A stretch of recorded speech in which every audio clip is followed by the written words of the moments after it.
Well, good evening and thank you for joining us for KREM 2 News at 5 tonight. I'm Mark Hanrahan. All right, we kick things off at this hour with a check of the forecast. Let's get right outside right now to meteorologist Cody Proctor in for Jeremy today. Cody, another KREM 2 weather impact alert day, and you're outside, so I don't need to tell you why. Yeah, I'm feeling the heat right now. There's a reason I've got my Awala right now, because I might just have to take a drink at some point during this forecast. It is definitely hot outside, and it's a forecast you need to stay hydrated just to be able to deal with the impacts of it, because we're looking to feel the heat both today into tomorrow with temperatures in the mid 90s to potentially the low triple digits across the region, and some places right now are certainly feeling the heat. A quick peek over at Lake Coeur d'Alene at this moment.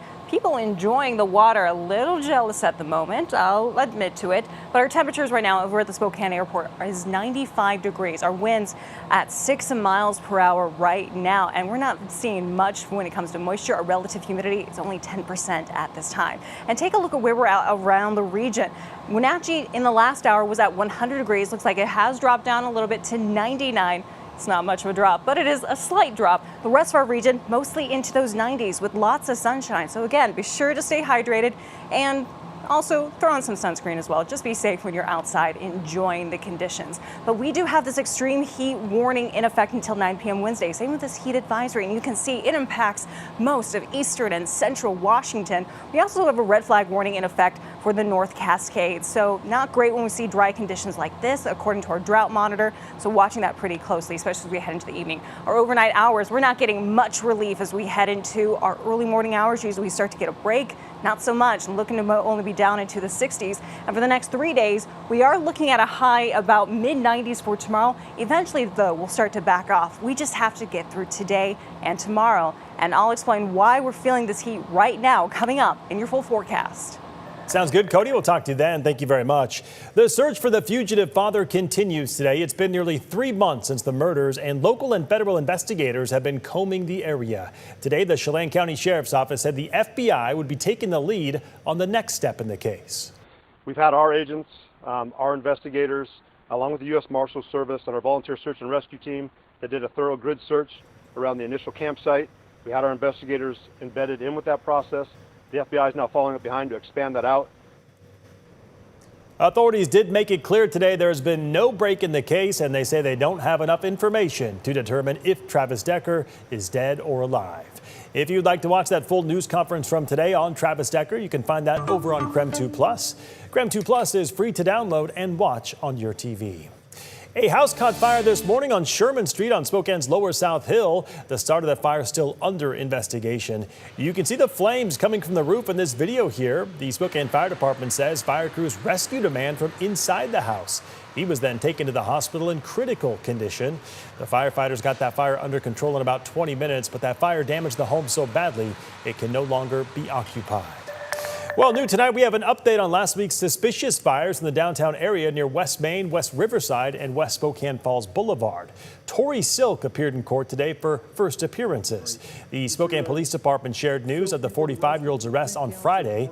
Well, today we learned that Silk was already in custody because of a previous arrest warrant. The judge set his bond at $50,000. We will continue to update you on this story as it develops. Tonight, the Spokane City Council will consider a proposal that would stop immigration enforcement from entering private community events unless they have a warrant. This comes after community organizers canceled last weekend's Tacos y Tequila event due to safety concerns. KREM 2's Amanda Rowley brings us those details from Spokane City Hall tonight. Amanda? This will be the second time an ordinance like this has been brought before Spokane City Council. Tonight, supporters of the Safe and Welcome in Spokane ordinance say it's meant to make immigrants and refugees feel safer about attending public gatherings in the city. Now, the key change to this version of the ordinance would expand protections relating to a special event held on city streets, much like tacos and tequila. Now, special events organizers can request this non-public designation. And with the city's approval, that permit would stop ICE agents from accessing the event without a warrant. The proposal says Spokane police would document instances where ICE agents or those claiming to be agents appear to be breaking the law. Now, these reports are expected to help track the effectiveness of the ordinance and provide legal recourse if necessary.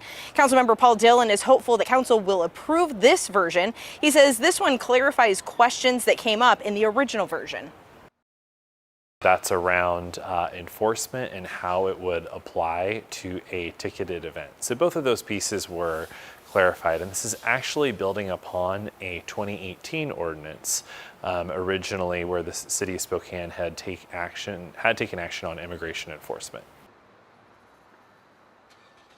Estos Races host the Tacos y Tequila event, and its president told me this afternoon the ordinance is a step in the right direction. If it passes, they believe it would give the organization options for event locations in the future.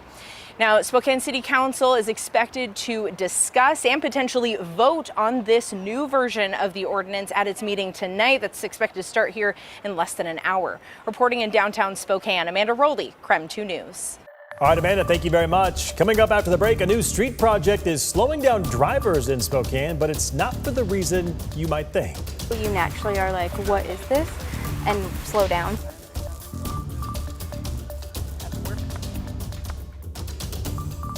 That coming up in just 2 minutes.